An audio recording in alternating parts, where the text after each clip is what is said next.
remercier l'organisation et Jean-Nicolas qui m'a invité à présenter ce projet-là.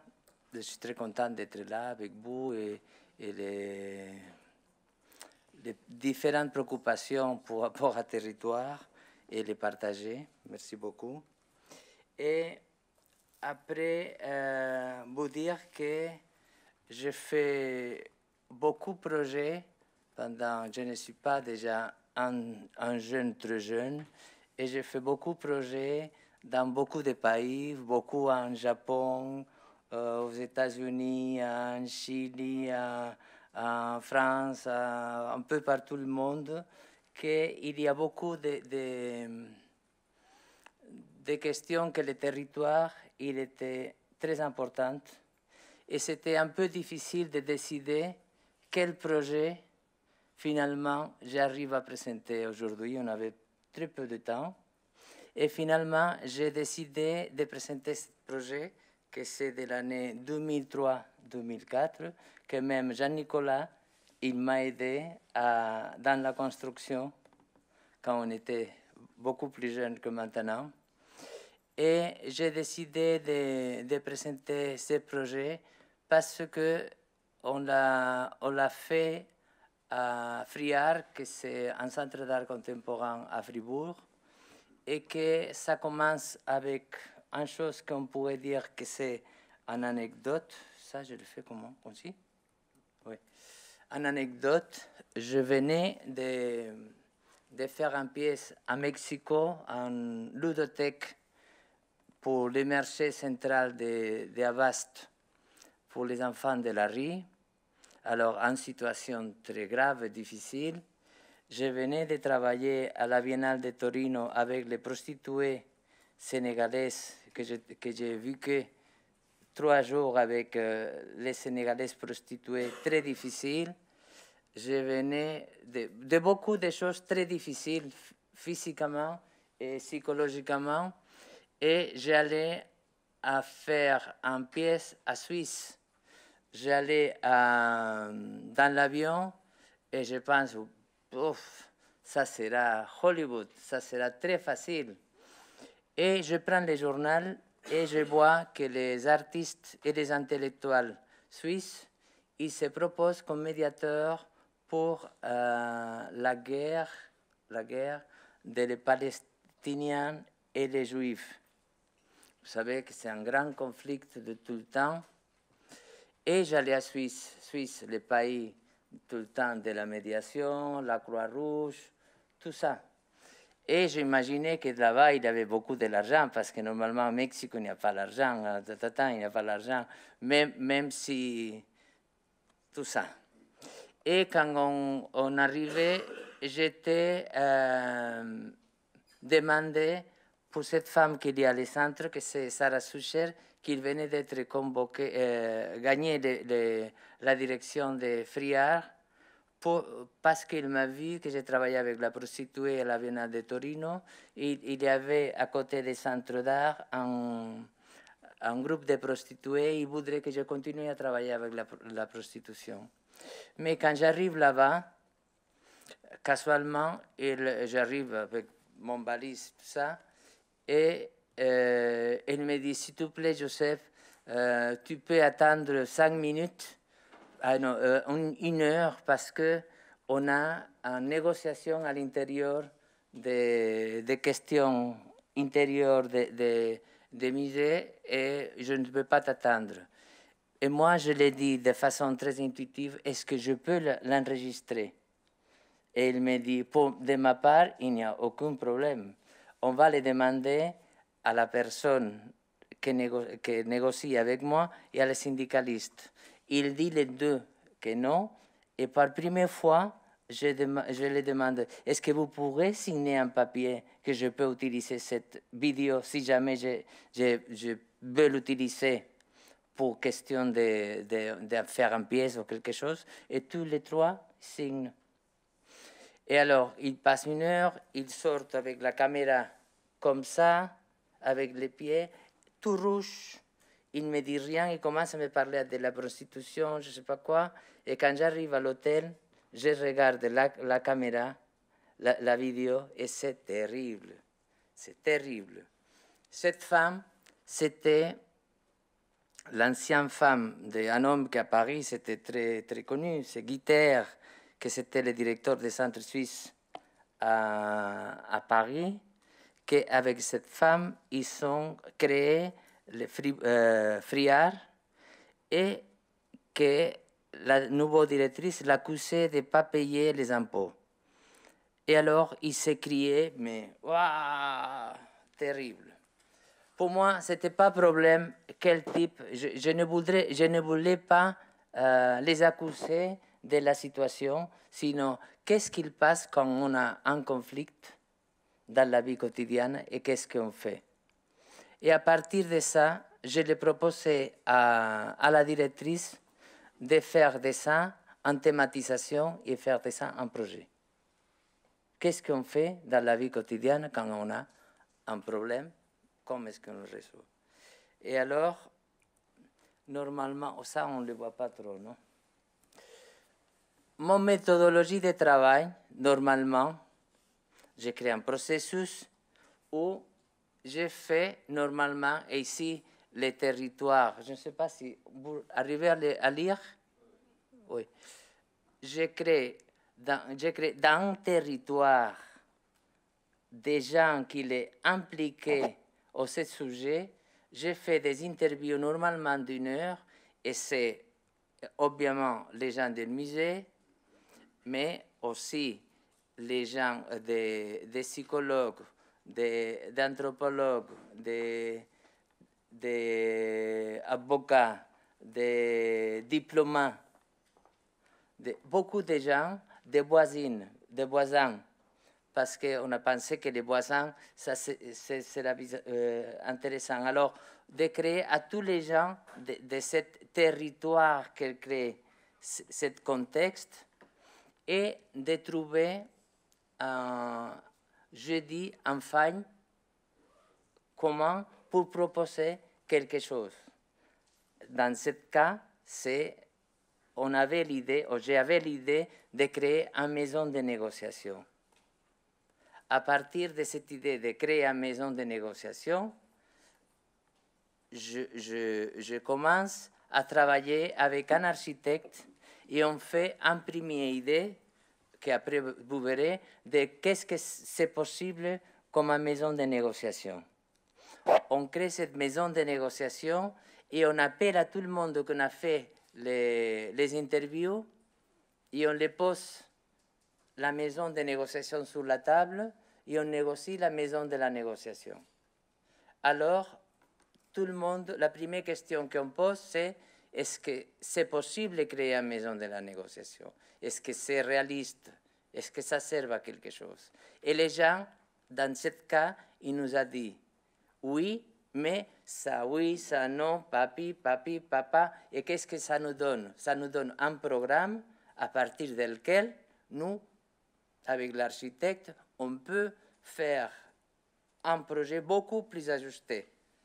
On refait les projets plus ajustés et on les appelle autrefois et on les fait autrefois corrigés. Et à partir de ces fois corrigés, seconde fois, on peut faire déjà un projet exécutif qu'on peut les donner à une entreprise et construire. À partir de ça, bien sûr que c'est une chose nouvelle, et comme que c'est une chose nouvelle, il faut faire aussi un manuel d'utilisation. Comment est-ce qu'on peut utiliser ça? Après de ça, on les construit, et on les pose en marche et on les documente. Ça, c'est le premier débat. Les gens qui sont venus, le premier débat, vous voyez derrière les premiers dessins qu'on a fait. Les premiers dessins de comment est-ce que nous, on pensait qu'il devrait être la maison de la négociation. Cette maison de négociation, nous, on l'imaginait très psychologiste au début, à partir des choses que sont dites tous les gens. Et on a invité à cette femme qui s'appelle Carmen, qui était en Argentine. Elle habitait en Argentine, et Argentine, c'était le pays qui sont beaucoup plus avancés dans ces moments sur le thème de la négociation. Pourquoi? Parce qu'il y avait tellement de conflits dans les juges qu'ils ont décidé de créer, et ça c'est en proposition des juges, des avocats, de créer une loi de médiation. Parce que ce n'est pas possible d'avancer dans ça. Et elle était le leader. Alors on l'a fait venir d'Argentine qui nous donne son avis pour avancer. Et elle était comme notre assesseur pendant tout le processus. Et il nous aidait beaucoup. Et à partir de toute cette réunion, on arrivait à faire cette maquette de qu'est-ce que c'est la maison de négociation qu'on voudrait faire. La maison de la négociation, il y a beaucoup de choses. Et il y a cette forme parce qu'on a cherché pour tout. Ça, c'était Fribourg, les quartiers de Schomberg. Pourquoi les quartiers de Schomberg? Parce qu'un des sujets qu'on a trouvé que c'est très intéressant, c'est la négociation dans les quartiers où il y a beaucoup de cultures différentes, par exemple. Dans une école, ça, c'était une école qui va être enderroquée et on voulait les restaurer. On pourrait faire comme on voulait. Et cette transformation que les voisins et voisines, je ne sais pas comment dire, excusez-moi pour mon français, les gens de la rue, ils voient qu'une école se transforme en autre chose positive, que c'est une maison de négociation. Aussi qu'une maison de négociation, c'est négocier, que c'est une chose basique de toute la vie. On les voit comme en pharmacie, les lumières rouges, mais c'est la maison de négociation qu'on peut aller à consulter si on veut. Ça, c'est ferme. Et à l'intérieur doit être de ces couleurs grises parce qu'on a pris les moyens de couleurs comme un miroir qu'il y a autour de ce quartier et à l'intérieur doit être complètement différent, comme si on est dans un espace complètement nouveau. Et tout ça, c'est le débat qu'on a fait. Et ça, c'est l'école. L'école, c'est un endroit visible. On n'avait pas beaucoup d'argent. On ne voulait pas dispenser beaucoup d'argent. Et surtout, on voulait qu'on voit que c'est une chose provisoire, que les choses qu'on fait, ce n'est pas en manualité, mais que ce n'est pas une chose qui reste pour tout le temps. Les choses qu'on fait, c'est posé en question pour tout le monde. Okay? Et on n'avait pas beaucoup d'argent, mais on engageait à l'agent de chômage pour les faire, la maison de négociation. Et c'est l'agent de chômage qui a construit la maison de négociation.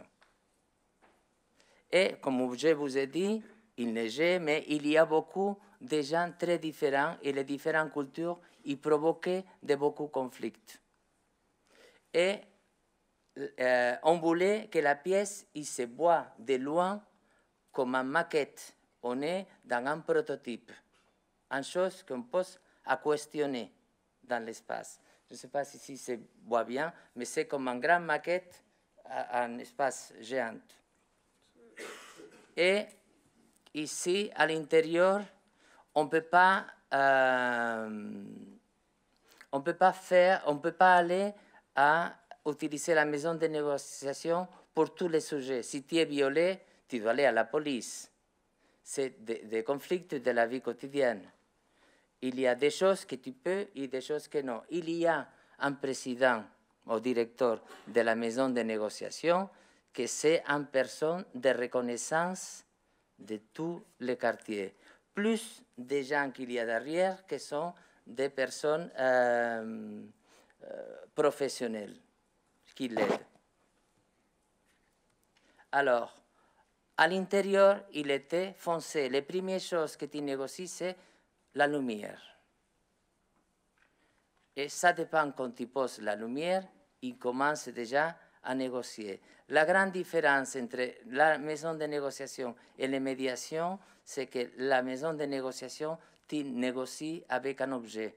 Et le médiateur, c'est un homme ou une femme qui, subjectivement, il va médier.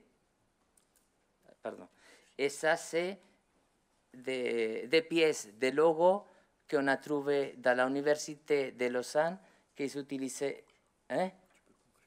Ah, qu'il doit utiliser pour construire, et que négocier, ça veut dire construire. Il doit construire un espace où il peut vivre. Ça, c'est des espaces préliminaires qu'ils utilisaient. Mais il y avait aussi à prendre cours de négociation avec des Legos pour les gens normaux de la rue. Les gens de l'école, ils venaient. Les voisins, ils venaient. Le président des médiateurs de l'Europe, il venait avec tous les gens qui médiaient dans toute la Suisse. Et on a fait à la salle d'exposition toutes les vidéos de tous les comment ça s'appelle, les interviews qu'on a fait. Et cette maison de négociation, il était partie d'un master qu'il y a en Europe, à Sion, avec tous les conflits internationaux de ce moment, plus importants, avec 5 idiomes différents, comme la guerre de Rwanda, la guerre d'Érythrée, la guerre, toutes les guerres.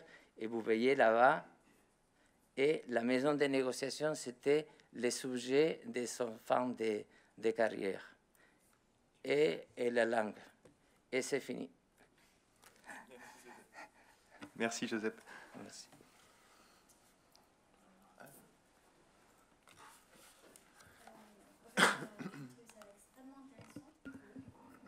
Surtout cette idée, cette nécessité de créer ces maisons de négociation. Et ça me faisait beaucoup penser aux panchayats indiens, qui sont donc ces conseils de quartier qui existent dans n'importe quel village. Et donc là, c'est un peu cette idée de... Ah, je ne connais pas ça. Ouais. Et ça fonctionne sur un système assez similaire, sauf qu'ils ne sont pas obligés de construire une maison, que ça se passe sous un arbre. Mais dans l'idée, c'est tout à fait ça, c'est-à-dire régler tous ces conflits du quotidien, et au fait qui crée justement cet espace de débat qu'on cherchait, qu'on a discuté depuis hier. Donc voilà, je trouve que c'est un modèle qui existe de par le monde et qu'on pourrait s'inspirer.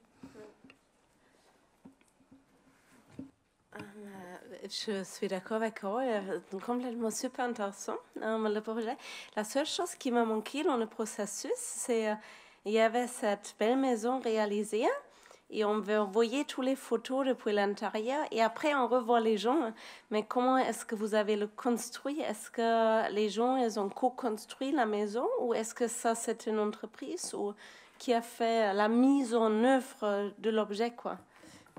La maison, il était conservé les structures de l'école et on a seulement fait le visuel, l'extérieur et un peu l'intérieur avec les gens de chômage.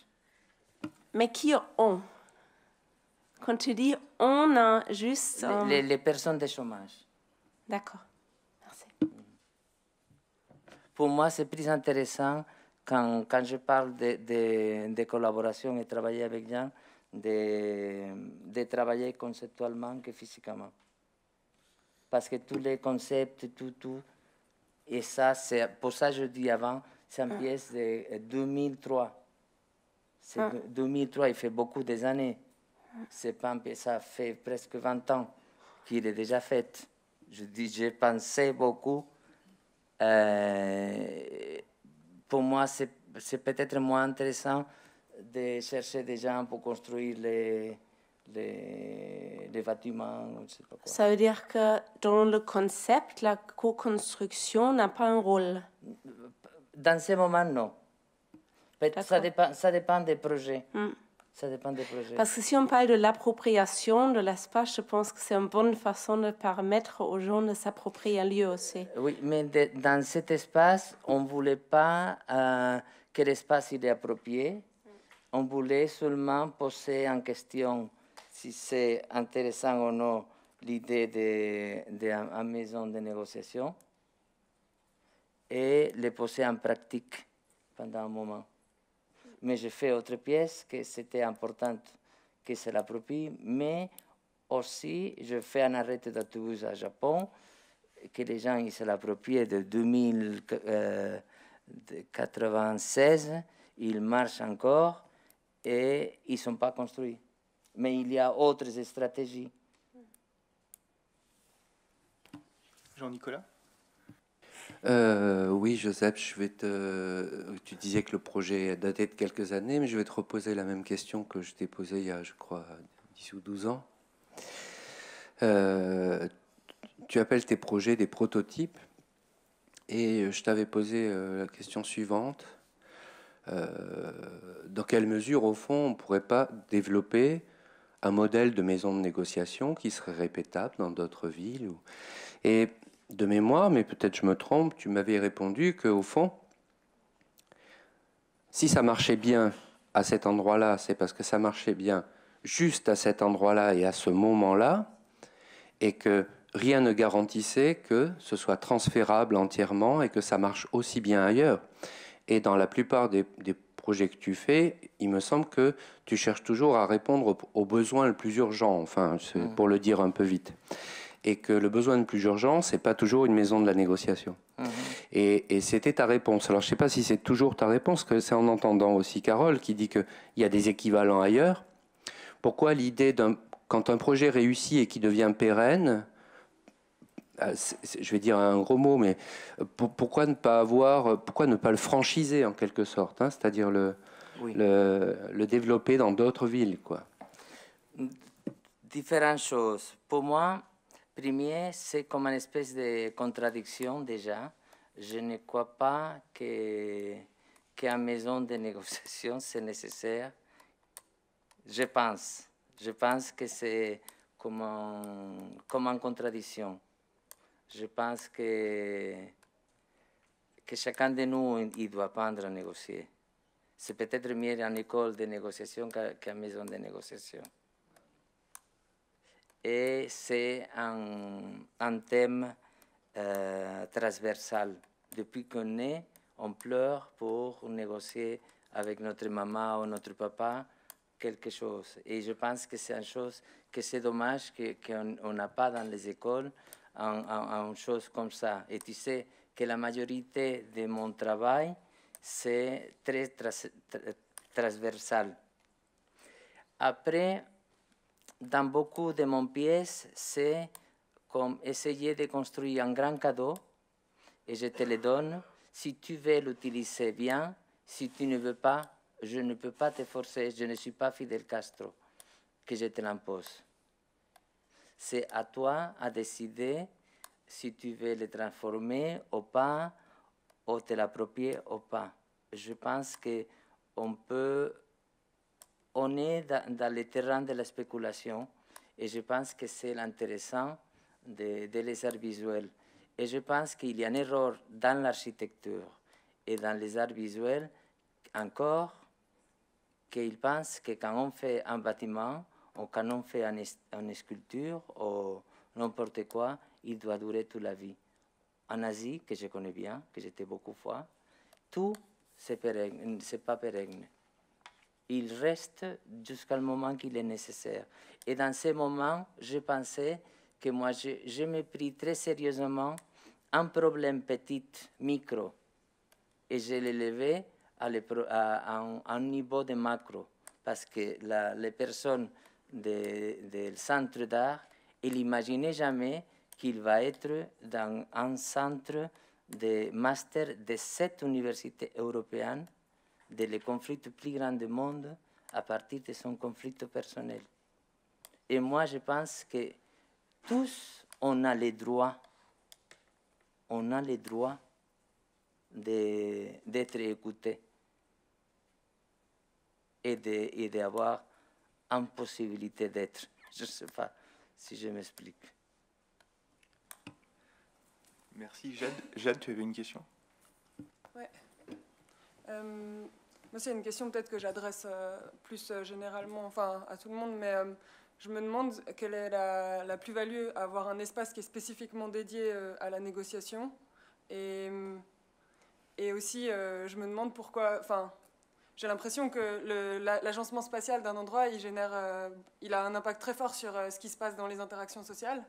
Et du coup, typiquement, par exemple, moi, je ne suis pas du tout à l'aise dans ce genre d'espace ici. Et donc, je ne serais pas du tout contente d'être ici pour négocier, mais d'autres personnes, oui. Et votre maison de négociation, elle est hyper anxiogène, il n'y a pas de fenêtre, il fait sombre. C'est vraiment un endroit où j'aurais juste envie de partir à l'extérieur sous un arbre pour négocier. Donc, pourquoi dire ce genre d'espace est là, c'est là qu'on fait la négociation et pas ailleurs, pas à un autre moment, enfin pas... Et je trouve qu'il y a aussi peut-être la notion un peu de conflit quand il y a négociation, donc ça fait un peu notre tribunal, je sais pas, il y a quelque chose où tout de suite ça officialise le conflit. Et du coup, ça empêche peut-être des souplesses dans l'évolution des projets, ou des projets au sens large, hein, pas du tout que... Il y avait un côté... C'est pas forcément adressé à vous, c'est une question que je me pose pour oui, mais je peux appliquer ailleurs ça, ou je sais pas. Il y avait une question que peut-être je peux te répondre, c'est il y avait une question aussi démocratique que j'ai affirmé aussi subjectivement, c'est on arrivait tous à l'accord qu'entrer dans un espace que tu t'imagines pas, il te provoque dans ton inconscient une situation différente par rapport à ton background, par rapport au problème. Alors, tu peux peut-être changer ton valeur par rapport à la situation que tu avais avant. Et la lumière, cette couleur, c'est vrai que ça dépend comme tu poses la lumière, ça peut être rose, très clair, et noir. Alors, c'est une chose très changeable.